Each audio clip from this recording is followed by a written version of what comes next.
Hello' everyone, welcome to my another mini blog. মই আৰু ভাইটি আহিলোঁ আমাৰ পুৰণা ঘৰ বাৰীলৈ আৰু এয়া এটা বগৰী ছিঙি লৈছোঁ। নাখাওঁ আৰু ভিডিঅ'টো খাবলৈ ছিঙিছোঁ।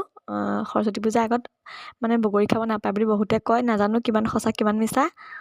আৰু এয়া চাওকচোন, মায়ে ৰবাব টেঙা পাৰি আছে। আৰু আগতে ইয়াতে আমাৰ ঘৰ আছিলে, কিন্তু এতিয়া নাই, যিহেতু আমি এই ঠাইডোখৰৰ পৰা উঠি যোৱা আজি 9 বছৰ হ'ল। ইয়াত কি কি লাগিছে আপোনালোকক দেখুৱাম ৰ'ব। এয়া লাগিছে জলফাই, তাৰপিছত আৰু বহুত কিবা কিবি আছে, আপোনালোকক দেখুৱাম ৰ'ব। দেখিছেনে জলফাই? তাৰপিছত আৰু আছে ৰ'ব, সেয়া আছে আমলখি, তাৰপিছত আৰু আছে কিবা কিবি নাৰিকল, দেখিছেনে এয়া? তাৰপাছত সৌজোপা আকৌ শিলিখা দেই।